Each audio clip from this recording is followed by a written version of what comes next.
យុវជនម្នាក់បានដាក់ពាក្យសុំការងារជាកម្មករនៅក្នុងកសិដ្ឋានមួយនៅពេលម្ចាស់កសិដ្ឋានសួរថាអ្វីដែលធ្វើឲ្យគាត់មានលក្ខណៈសម្បត្តិគ្រប់គ្រាន់មកធ្វើការងារក្នុងកសិដ្ឋានយុវជននោះបានឆ្លើយថាខ្ញុំអាចគេងលក់ស្រួលក្នុងពេលមានព្យុះភ្លៀងកសិករមានការងឿងឆ្ងល់ក្នុងចិត្តចម្លើយស្អីបែបនេះប៉ុន្តែគាត់ចូលចិត្តទំនុកចិត្តរបស់យុវជននោះដូច្នេះគាត់បានជួលគាត់មកធ្វើការនៅក្នុងកសិដ្ឋានធ្វើការបានយ៉ាងច្រើនសប្តាហ៍កន្លងផុតទៅនៅយប់មួយព្យុះដ៏ខ្លាំងក្លាមួយបានបោកបក់នៅលើកសិដ្ឋានរបស់គាត់ខ្យល់បក់ខ្លាំងផ្គរលាន់បានរង្គើផ្ទះម្ចាស់កសិដ្ឋាននិងប្រពន្ធរបស់គាត់បានងើបចេញពីគ្រែពួកគេប្រញាប់ប្រញាល់ទៅរកកម្មករថ្មីរបស់ពួកគាត់ប៉ុន្តែយុវជននោះកំពុងដេកលក់យ៉ាងស្រួលស្កប់ស្កល់គ្មានការភ័យស្លន់ស្លោទេគ្មានព្រួយបារម្ភអ្វីសោះទោះផ្គរលាន់រង្គើផ្ទះក៏ដោយម្ចាស់កសិដ្ឋានគិតថាតើអាអូននេះអាចគេងលក់ស្រួលយ៉ាងដូចម្តេចនៅពេលបែបនេះដូច្នេះគាត់និងប្រពន្ធរបស់គាត់បានទៅពិនិត្យមើលអ្វីៗនៅក្នុងកសិដ្ឋានដោយខ្លួនឯងពួកគាត់ទាំងពីរមានការភ្ញាក់ផ្អើលណាស់វានីមួយៗត្រូវបានចាក់សោយ៉ាងតឹងរឹងរួចហើយគំនរអស់ត្រូវបានដាក់រួចរាល់នៅក្បែរចង្ក្រានភ្លើងមិនត្រូវទឹកភ្លៀង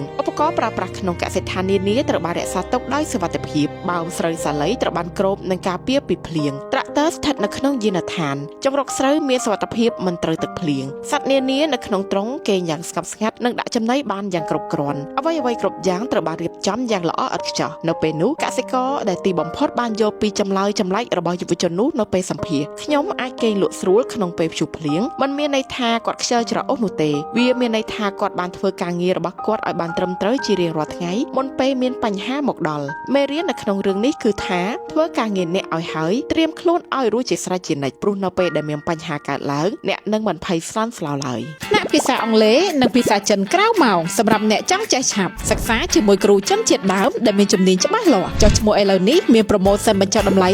40% សម្រាប់សិស្ស20នាក់ចុងក្រោយ